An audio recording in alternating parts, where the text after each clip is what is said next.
iniciando. Eu sou Leonardo Ribeiro, sou anfitrião, sou mediador, que mais? Maria Berenice, especializada em direito homoafetivo, famílias e sucessões, é a primeira mulher a ingressar na magistratura gaúcha e a primeira desembargadora do Tribunal de Justiça do Estado do Rio Grande do Sul. É pós-graduada e mestra em processo civil pela PUC do Rio Grande do Sul, vice-presidente nacional do IBDFAN, coordenadora dos núcleos do IBDFAN nos países de língua portuguesa, faz parte também da Comissão de Juristas do Senado, responsável pela revisão e atualização do novo Código Civil.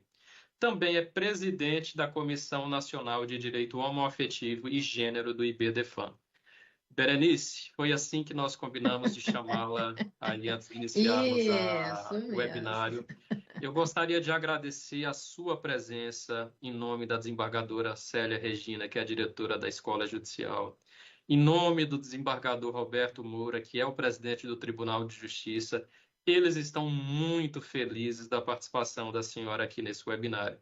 Eu também agradeço em nome do Comitê de Equidade e Diversidade do Tribunal de Justiça do Estado do Pará, que é o comitê que eu coordeno, que cuida dessa temática LGBTQIAPN+, aqui no âmbito do nosso tribunal. E é de uma importância e de uma representatividade imensuráveis a senhora estar conosco aqui nesse dia de hoje, Maria Berenice. Por quê?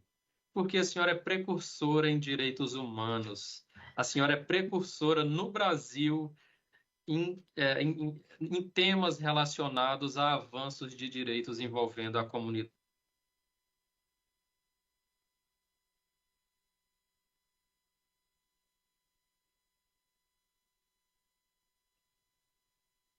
A senhora durante a apresentação, porque, além do mais, eu sou um grande fã da senhora e um grande admirador.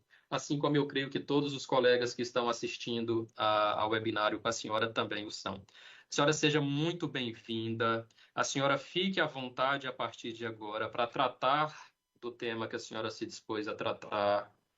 Eu estarei aqui o tempo todo para ajudá-la em qualquer coisa que a senhora precisar, com perguntas.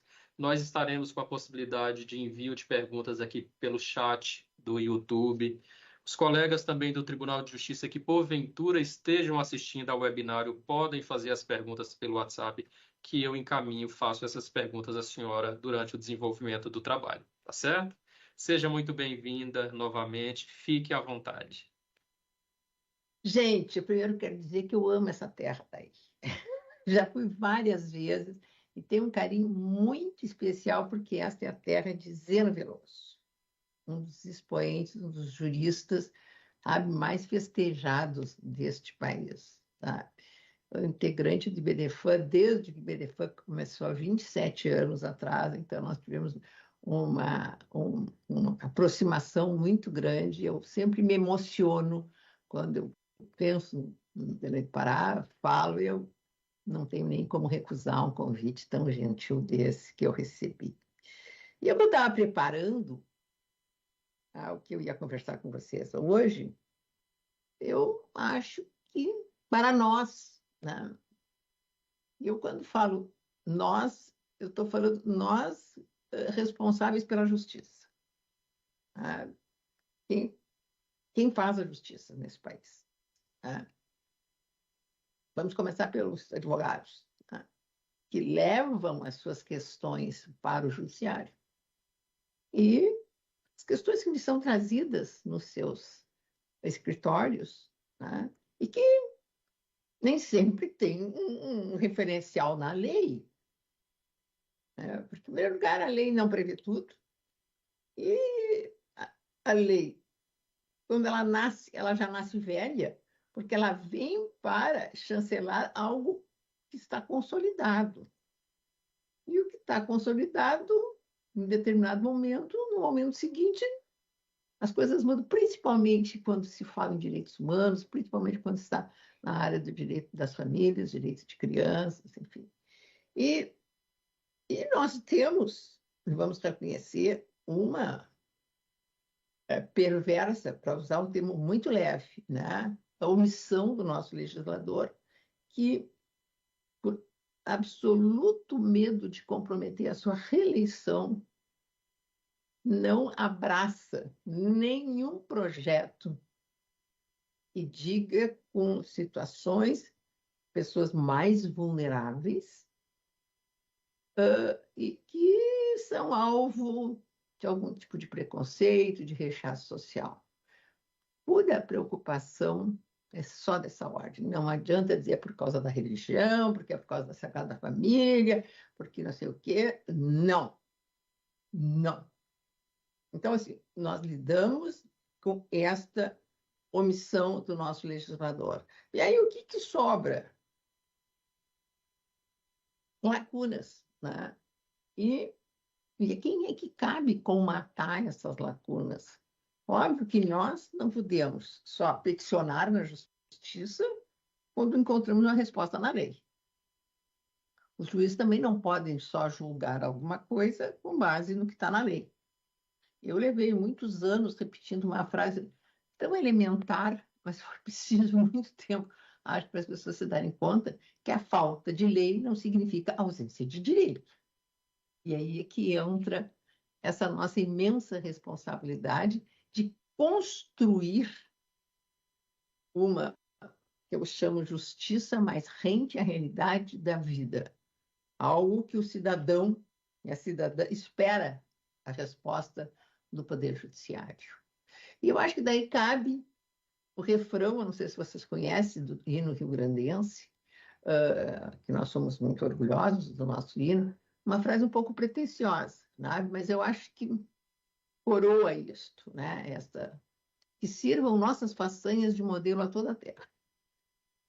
Nós temos, no Brasil, a justiça mais moderna, mais desenvolvida, sabe? Mais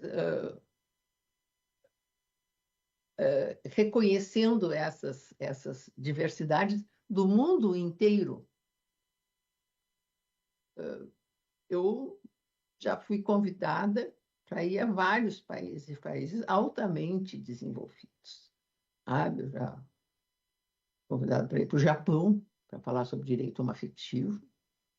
Sabe? Eu estive na Noruega, estive em vários países da América Latina, e as pessoas ficam absolutamente surpresas, sabe, com os avanços que nós temos nesse âmbito. Então, essa frase é muito bom para nós que construímos a justiça, e acho que isso tem que servir de modelo. Quando eu resolvi criar os núcleos dos países de língua portuguesa, me vi do significado que é isso, sabe? De nós chegarmos a essas outras comunidades, nossas irmãs, né? Que nós temos, não é a mesma língua, nós temos a mesma origem, também tivemos o mesmo explorador, dominador, e temos realidades absolutamente díspares. E acho que isso sempre gera uma responsabilidade nossa, por isso que a gente está buscando impedir.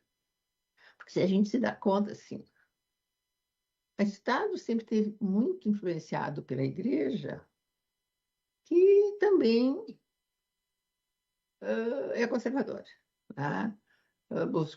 Busca que todo mundo seja um rebanho, que todo mundo siga atrás do seu pastor.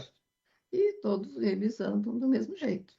Até tivemos, por 10 anos, algo um pouco bem mais arejado para isso, mais aberto, mas voltou agora o conceito de que temos que ser ovelhas e termos um único caminho. E esta influência religiosa acaba influenciando a sociedade, acaba influenciando também o legislador, que acaba trazendo só aquilo que a igreja diz, a população aceita, enfim, e só. E o que se pretende? Manter as pessoas dentro de determinados formatos, dentro de determinados padrões de comportamento. E acaba impondo posturas e condutas e aceitando só o que quiser. E o que não, a quem agir de forma diferente daquilo que a legislação vem dizer, se vocês têm que andar desse jeito, simplesmente sempre foram condenados à invisibilidade, vocês não existem. Como se isso fizesse alguma coisa desaparecer. Essa é a forma mais perversa de excluir direitos, essa essa condenação à invisibilidade. E, gente, e não adianta o legislador tentar. Vejam que a lei dizia, a Constituição dizia que o casamento é indissolúvel. Nunca foi. Nunca foi. Tanto não era que, mesmo dizendo isso, teve que ter o tal do desquite. Ou seja, as pessoas se separavam, podia botar desquite, não quite, pessoas em dívida com a sociedade, não interessa. Mas, né, tinha isso. Só que não adiantou muito, as pessoas saem, vão atrás de outros relacionamentos, só que o legislador, não. Se não tem o papel do casamento, não é uma família. Por isso até que o nome é direito de família. Uma família. Obrigações são muito direito das obrigações, das sucessões, das coisas, mas o direito de família é daquele modelito. Ah, não adiantou nada. Só que, então, assim, relações que se constituíram fora do modelo do casamento acabaram sendo aceitas pela sociedade. Ah, tem vários fatores que levaram a isso. Fatores que todos nós conhecemos, o movimento feminista, enfim, ingresso da mulher no mercado de trabalho. O fato é que as pessoas saem, as pessoas buscam a felicidade, todos nós buscamos a felicidade, aliás, esse é um pouco a nossa propósito de vida de todos nós.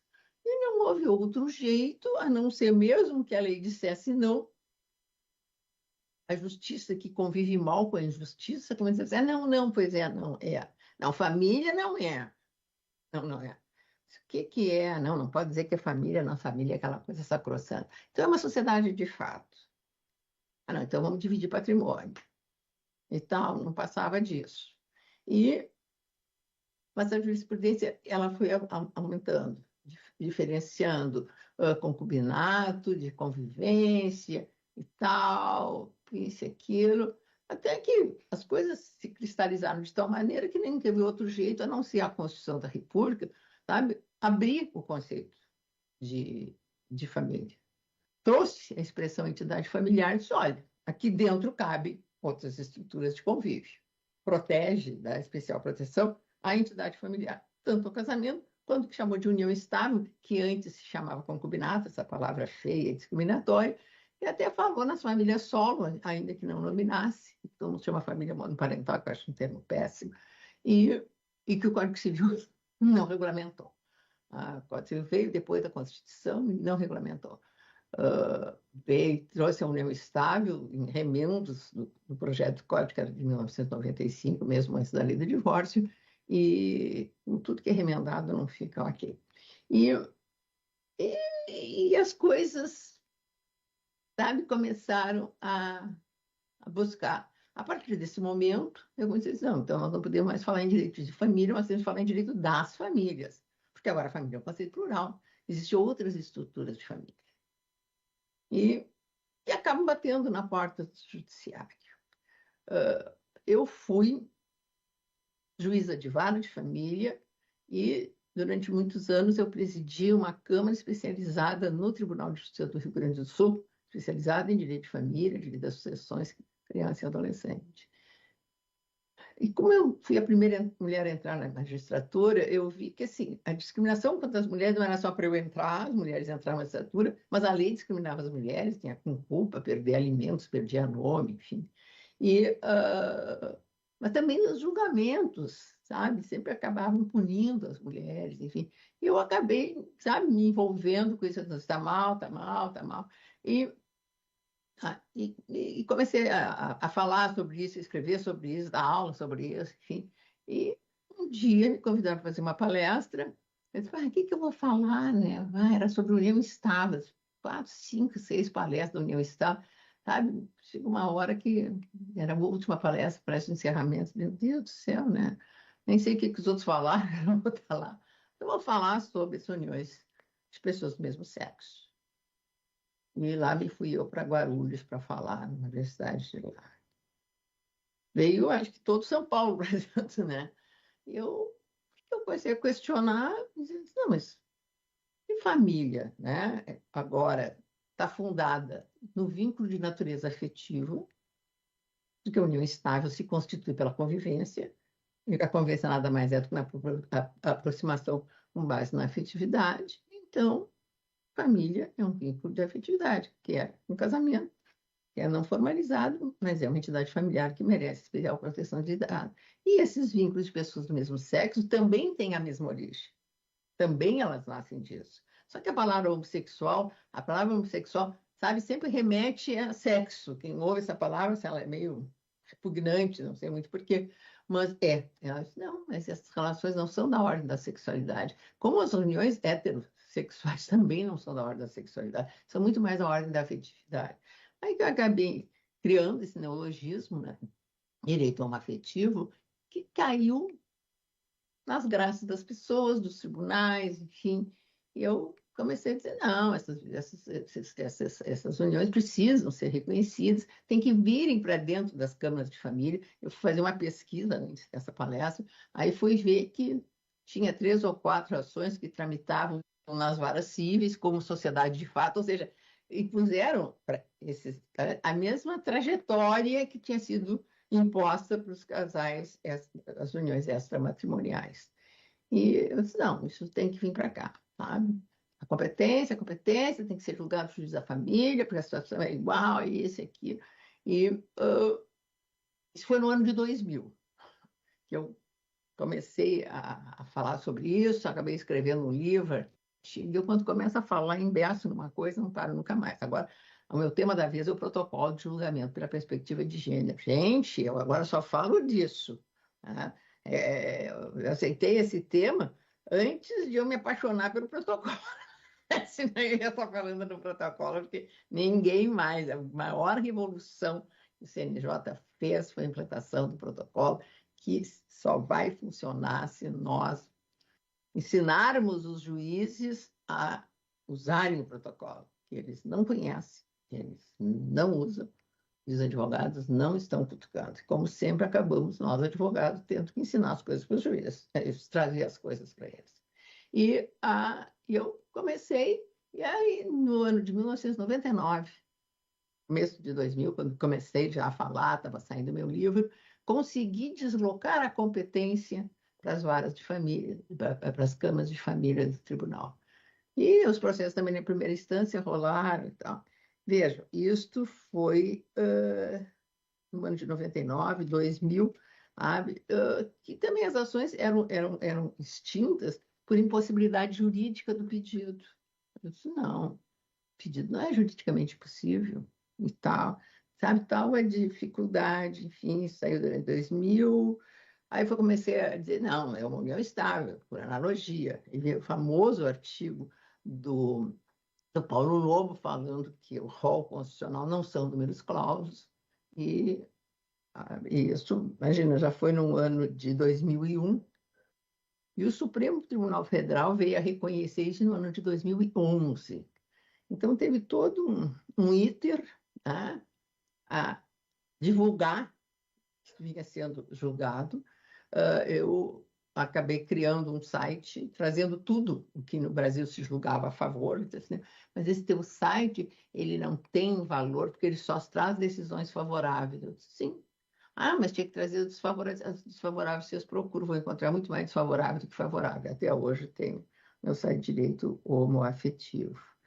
E dessas primeiras decisões que saíram do Rio Grande do Sul, aí eu me dei conta que eu estando lá, sentadinha no tribunal, julgando as raras ações que caíam, porque os advogados não entravam com as ações, às vezes ações muito mal instruídas, cheguei a dizer assim, aqui eu não vou conseguir nada. Eu vou me aposentar, eu ficar mais 15 anos no tribunal, eu vou me aposentar, vou começar a trabalhar com direito homoafetivo, que é para mim um novo ramo do direito. O dia que tomei posse, recebi a carteira da ordem, pedi para o presidente da ordem, vamos criar uma comissão de direito homoafetivo no âmbito da ordem de advocacia. Mas não tem, mas vamos criar, tem tantas, né? Vamos criar mais essa. Sei que comecei, criei mais de 200 no Brasil, consegui criar uma comissão nacional, fizemos um projeto de lei do Estatuto da Diversidade Sexual e de Gênero, enfim. O site esse ficou muito divulgado. O projeto, comecei a colher assinaturas, colhemos 100 mil assinaturas para apresentar por iniciativa popular, que foi apresentado no ano de 2017. E o fato é que as coisas começaram a fluir, né? E até que chegaram nos tribunais superiores.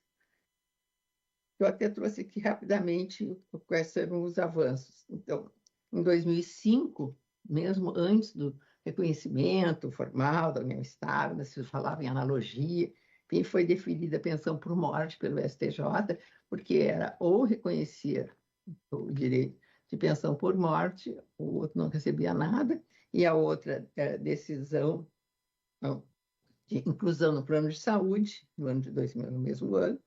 Depois, adoção pela companheira de um filho que era o filho de uma, constituíram uma união, na época ainda estável, e foi admitido pelo STJ, e até que em 2011, né, o Supremo Tribunal Federal reconheceu a união estável, entidade familiar, e, no mesmo ano de 2011, o STJ disse, não pode ser só por conversão. O STJ, o Supremo, o que ele julgou? É uma união estável. Tá?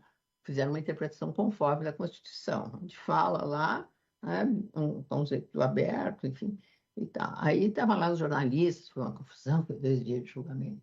E eles chegavam e perguntavam assim, a senhora, que eu fiz sustentação oral com uma amiga escura em nome do BDFAM, se a senhora acha, então, que o Supremo está reconhecendo o casamento? Disse, não está reconhecendo o união estável. Então, não é o casamento. Disse, não é o casamento.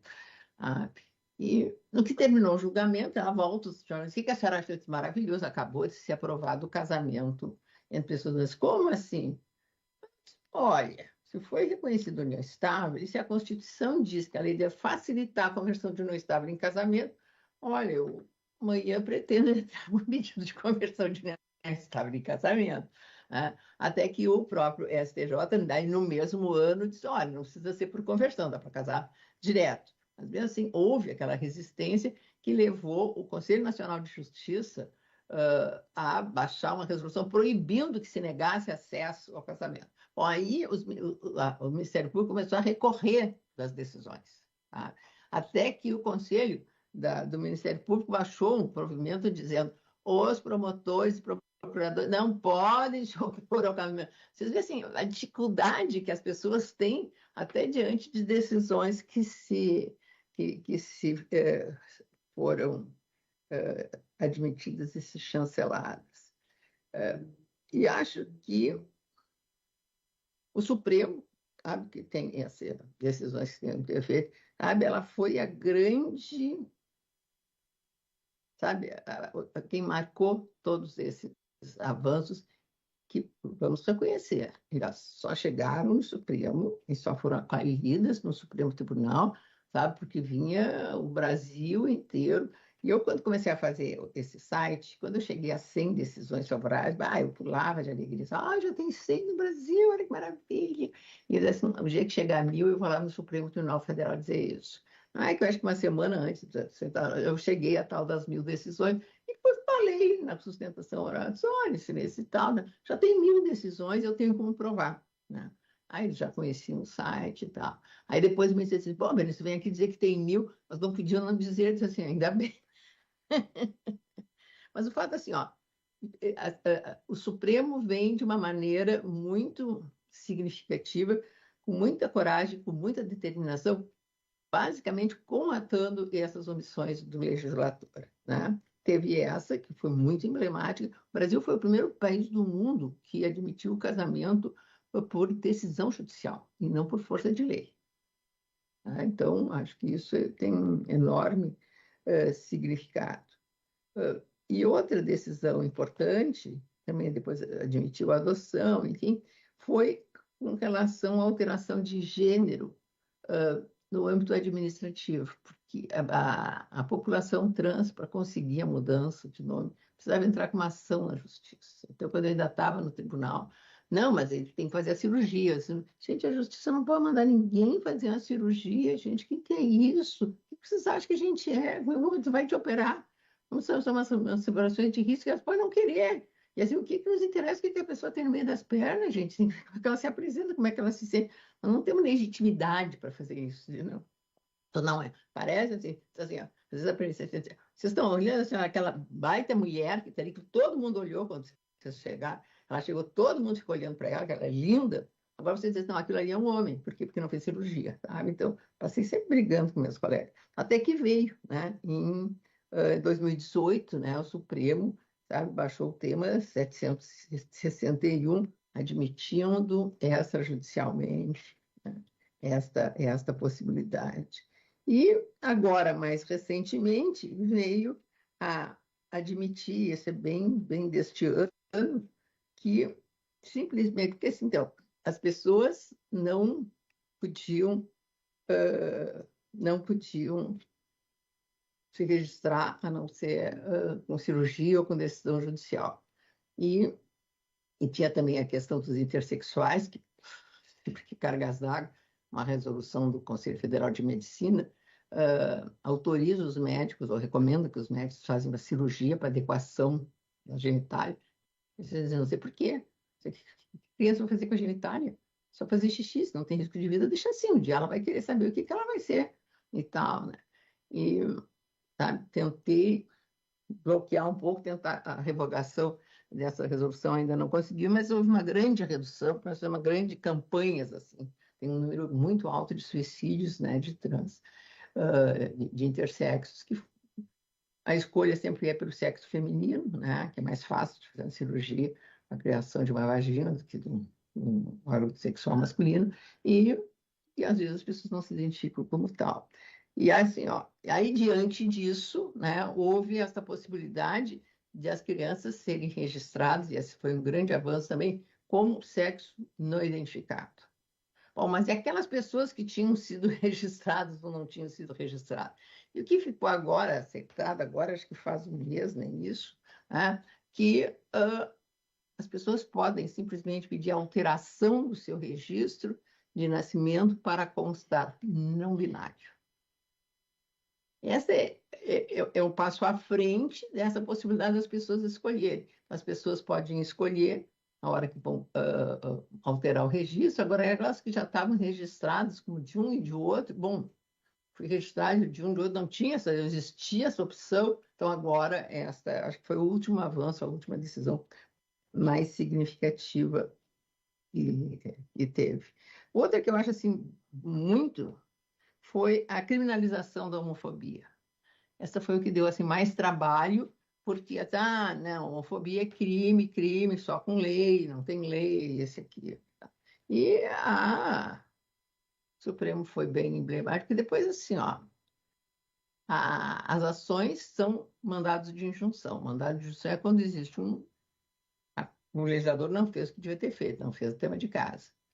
E aí, então, quem pode suprir isso é o judiciário. Mas como que o judiciário vai baixar uma lei? Não tem legitimidade para isso, porque não foi escolhido pelo povo. Então, o que ele faz? Ele encosta em alguma outra lei até o legislador fazer. Então, olha, as questões de orientação sexual, a discriminação, sabe, é um crime de ódio e se aplica, então, a do racismo. E depois a injúria racial foi reconhecida também como racismo, também como não afiançável. Então, assim, ó, essa foi estendida a esta proteção maior. O Conselho Federal de Medicina tem algumas resoluções significativas. Uma é aquela que eu referi, porque proibiu que se negasse acesso. Outra regulamentou uma decisão também do Supremo, que é o uso da prisão conforme a identidade de gênero da pessoa no carcerário. E a Resolução 348, ela acabou, o provimento 73 acabou sendo juntado nessa consolidação que foi feita, esse grande remendão, que é o provimento 149 de 2023, que traz 3 disposições a respeito do tema. O primeiro deles, artigo 512, diz que no assento de nascimento de filhos de casais homoafetivos deve ser adequado para que conste o nome dos ascendentes sem a referência de se ascendência materna ou paterna. Tanto que foi mudado o formulário, agora se fala filiação, não diz mãe e pai, né? Porque nos casais de primeiro sexo é neste jeito. No artigo 516, em 23, admite o registro da união estável, né, no livro, mantidos entre duas pessoas do mesmo sexo. Também há a possibilidade de ser registrado. No artigo 554, a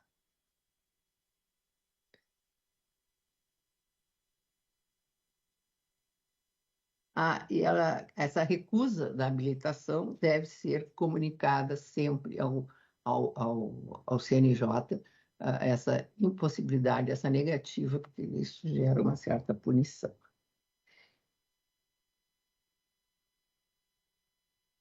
Nós temos três referências, para não dizer que não temos nenhuma lei, nós temos três referências legais, né, que fazem referência só.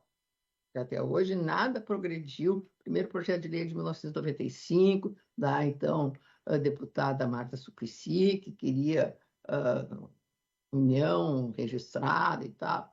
Nunca avançou, nunca nada, nem o nosso projeto de estatuto, que foi apresentado por iniciativa popular, com 100 mil assinaturas lá, tudo bonito, não adiantou nada. Mas, assim, a Lei Maria da Penha, né? Ela diz no artigo 2º, toda mulher, independente de sua classe, raça ou orientação sexual.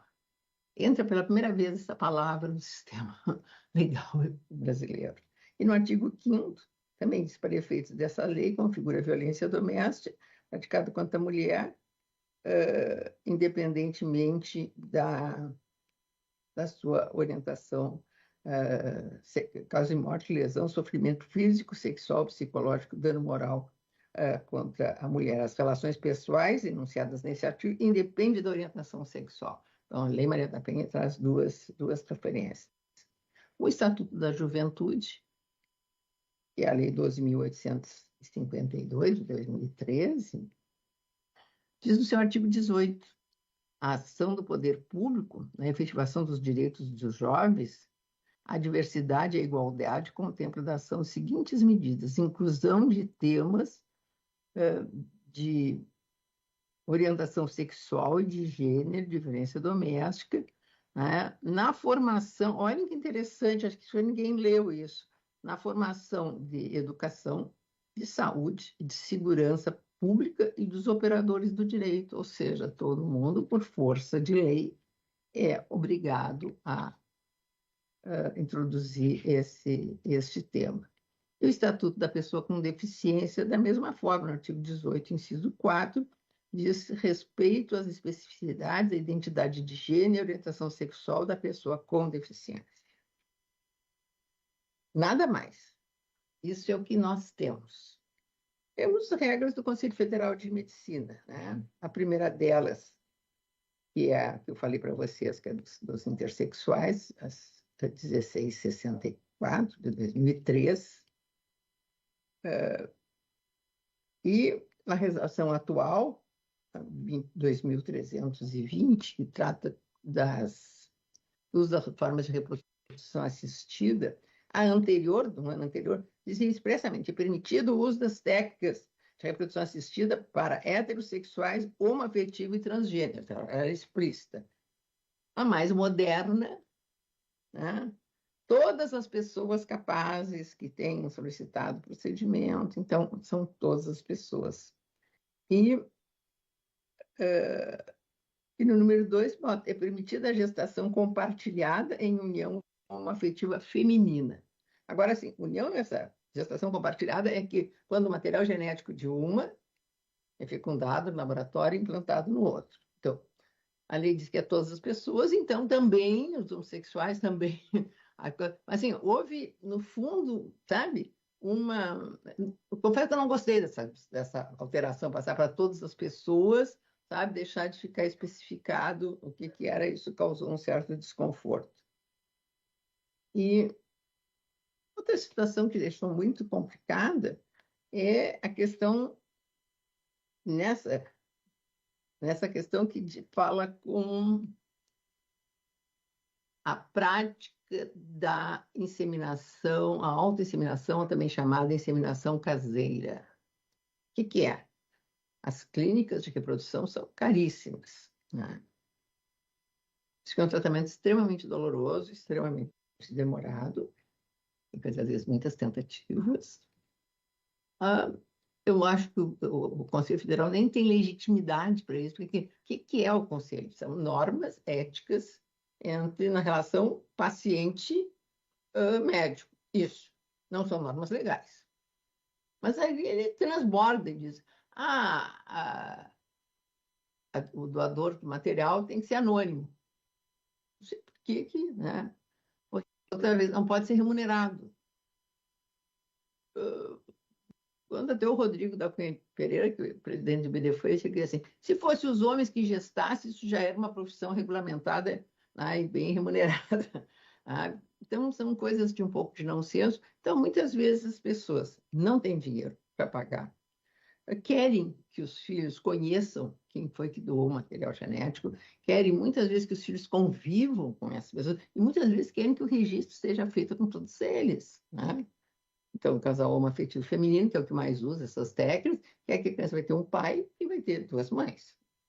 E o conselho exige que as pessoas firmem, para efeitos, né, disso, um documento, ele com mais a clínica e tal, dizendo que foi feito dessa maneira. E na hora do registro, junto com a declaração de nascido vivo, tem que apresentar esse papel. Tá? Só que isso acabou induzindo em erro o próprio Conselho Nacional de Justiça, e acabou na resolução que era 63, e agora passou a ser esse remendão do 149, eu disse: olha, para fazer o registro, né, precisa apresentar um documento firmado pela clínica, com firma reconhecida, do médico e das pessoas que participaram e tal, para fazer o registro. Quem fez a assimilação tem esse papel? Não tem o papel. O que acontece? O oficial do registro civil só registra o nome de quem consta ali na declaração de nascido vivo. Ponto. Mas é a outra mãe? Não, essa não. Seu papel, se não tem papel, não pode. Mas vamos lá, explicam como. Não, não pode. Bom, aí o que tem que fazer? Tem que entrar na justiça. Quanto tempo demora uma ação na justiça?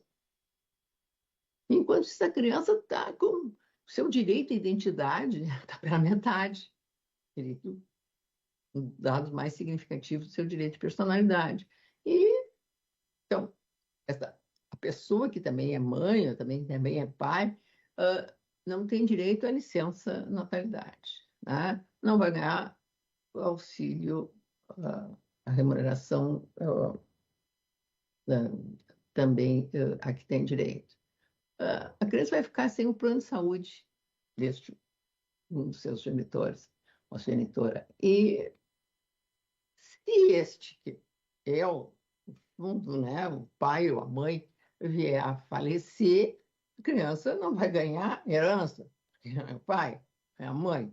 Aí, se esse casal se separar, não vai ter direito a alimentos, nem vai ter direito à convivência. Então, isso atende ao princípio constitucional do melhor interesse da criança, gente? Óbvio que não. Então, assim, o que faz? Não, tem que ir, então, entrar na justiça. Aí, em São Paulo, o juiz... Aí os juízes começaram a dar, né? Tá? Mas o juiz não deu. Recorreu para o Tribunal de São Paulo e o tribunal não deu. Então, fica o quê? Uma criança... que nem antigamente os incestuosos, lembra que eles não podiam ser registrados? Mas, bom, essa criança acaba sendo incestuosa. E o processo acabou no STJ, nas mãos da Fátima Nancy, que não existe nenhuma proibição no ordenamento jurídico brasileiro de que essas crianças gestadas dessa maneira não possam serem registradas, sabe? Que precise a chancela judicial. E o que é a chancela judicial? O juiz não vai ouvir as duas mães, dois pais, tá? Vai dar vista para o Ministério Público e também não vai ouvir ninguém, não vai ter audiência. O que o juiz vai dar? Um carimbaço autorizando. Só que isso aí passa o quê? 1 ano, 2 anos? Sei lá, depende um pouco da vara. Né? Quando isso cabe ser delegado ao oficial do registro civil, ele tem que fazer, como ele tem que fazer isso, um reconhecimento da multiparentalidade, da socioafetividade, Ele tem que investigar, tem que falar, tem que apresentar provas e tal, que reconheça. Ele tem que ver porque o medo é de tráfico de crianças, compra de filhos, enfim, e claro que os médicos se colocam contra, não, inseminação caseira não pode porque é risco e tal. Estão fazendo reserva de mercado, de trabalho. Não, tem que ser só dessa maneira. Se não é dessa maneira, as crianças não têm registro. Para registrar, tem que contratar advogado, ou tem que ir para a fila da Defensoria Pública, sabe? Então, assim, ó, o IBDFAN já pediu uma vez para o CNJ acertar isso. Negou. Aí, depois dessa decisão do STJ, e como nós somos muito teimosos, nós voltamos no CNJ e está lá, para ver se agora eles chegam a esta solução. E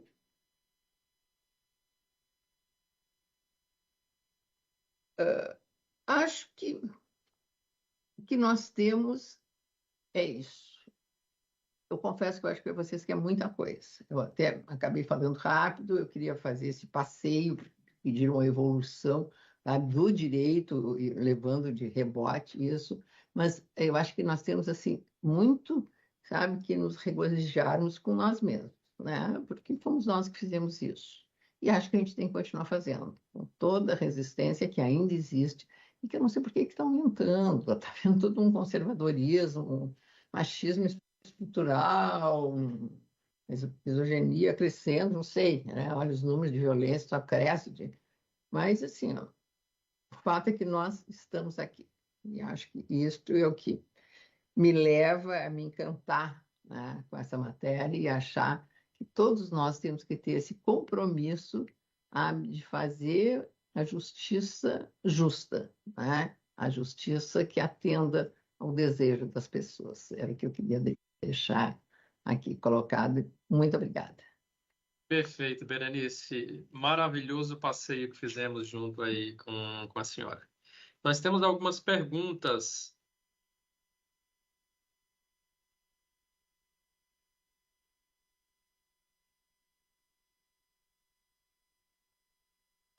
que são preocupações minhas, são preocupações de colegas integrantes aí da comunidade LGBTQIAPN+, porque eu sou magistrado aqui na cidade de Altamira, titular da primeira vara criminal e também um magistrado homossexual. Eu também integro a comunidade LGBTQIAPN+.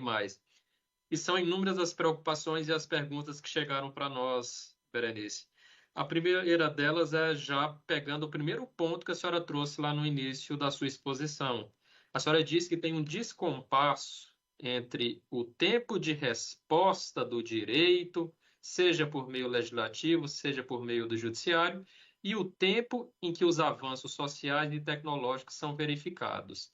Do ponto de vista da senhora, como é que o poder judiciário, por exemplo, ou os poderes constituídos, seja executivo e legislativo, o que é que pode ser feito para que esse tempo, esse descompasso seja menor, cada dia menor?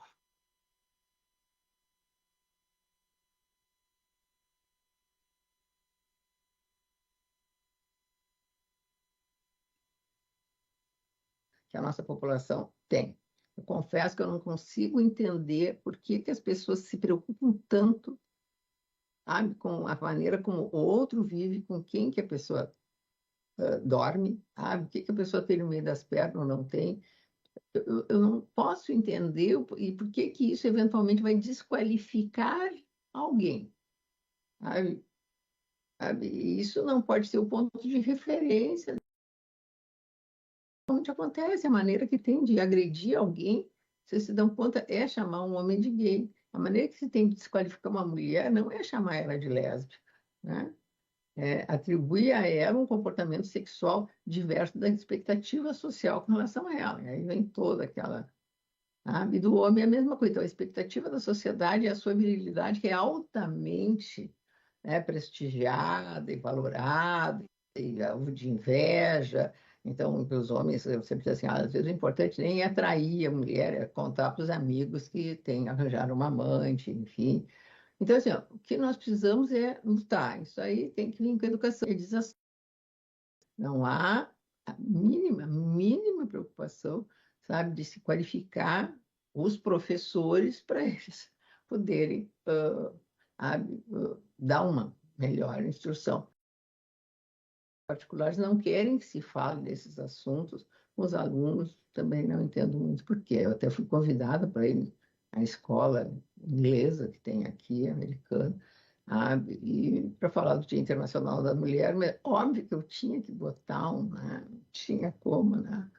E falei en passant, enfim, falei em famílias e tal, E quando os pais foram reclamar que os filhos tinham assistido uma palestra aonde tinha ido uma pessoa, né, que eles ficaram muito impressionados, e falou para eles que os homossexuais são iguais aos heterossexuais. Um menino depois chegou e disse assim, não, mas Deus fez o homem e a mulher. Eu disse, quem é que será que fez o gay? Será que foi o diabo?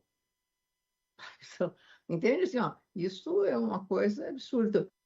O único caminho é nós darmos um jeito um pouco, tentarmos, e o movimento social tem feito isso, sabe? Eu acho que desde as paradas é uma visibilidade. Eu há muitos anos e fui a primeira pessoa no Brasil a falar sobre esse tema. O tribunal dizia, viu que a mulher não podia ser? Ó, chega aqui, ó. Casei 5 vezes. Hoje com homens, então não sei o que você tem filhos, enfim. Mas eu nunca estou boa, porque a mim não me preocupa o que estão pensando. Mas as pessoas não acham que tu é homossexual. Eu disse, não, a metade acha, a outra metade tem certeza. Então, para mim, está tudo bem. Ô, Berenice, outra pergunta. Essa veio de um colega aqui do tribunal.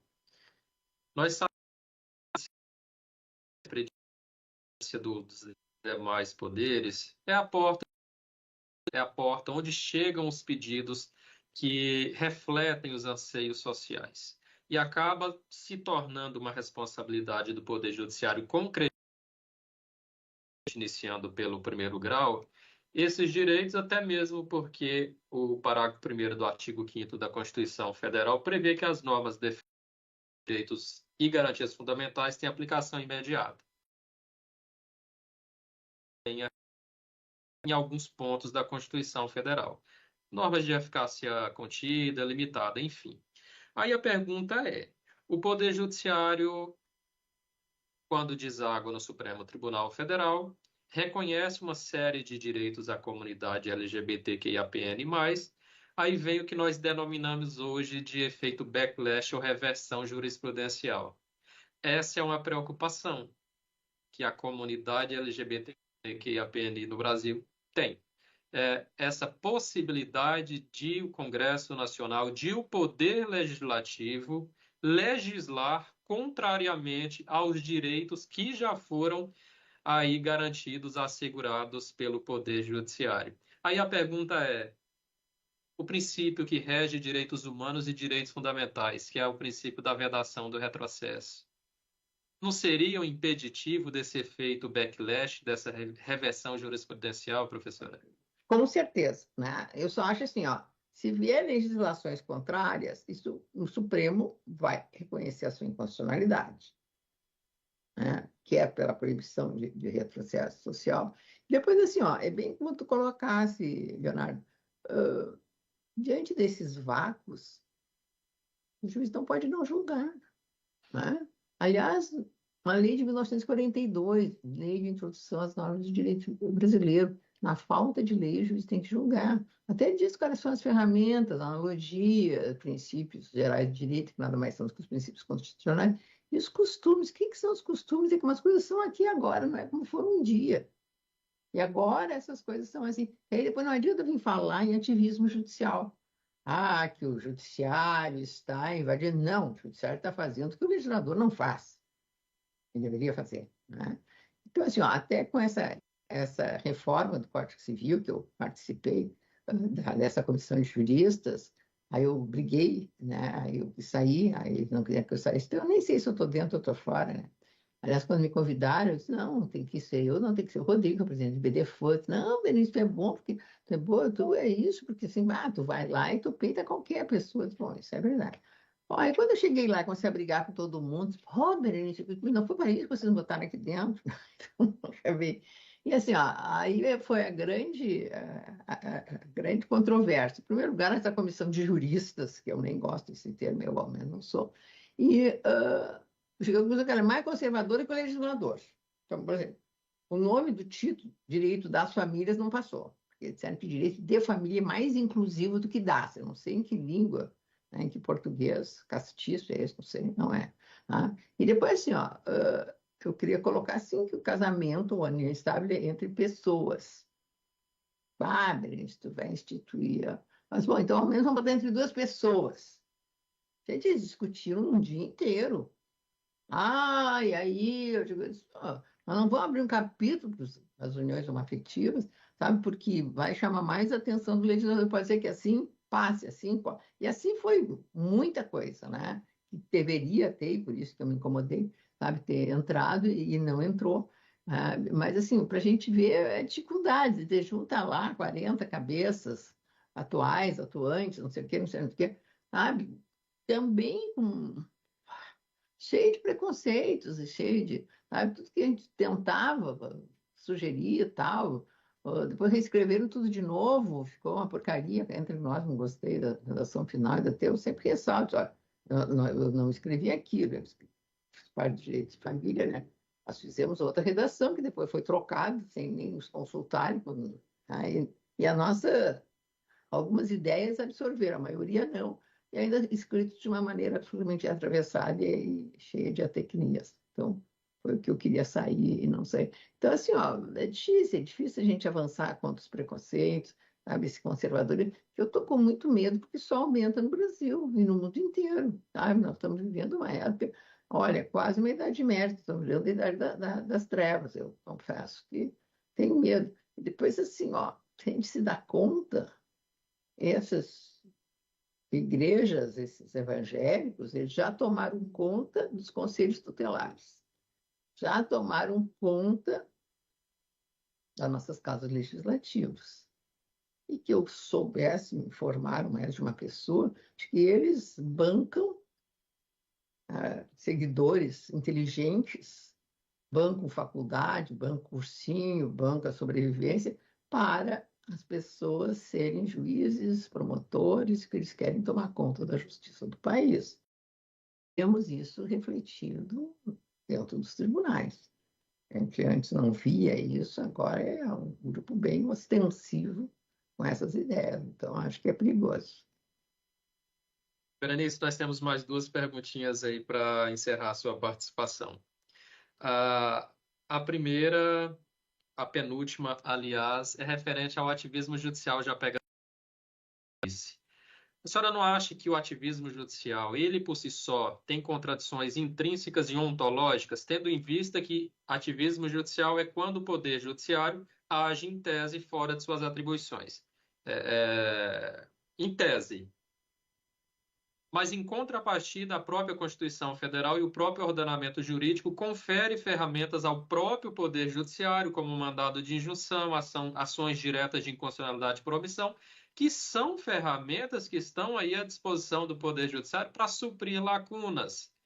Então, assim, na visão da senhora, existe essa contradição intrínseca relacionada ao próprio conceito de ativismo judicial? É que assim, ó, eu não trabalho, não conheço, não enxergo esse tal de ativismo judicial. Eu vejo a justiça assumindo a sua responsabilidade, sabe?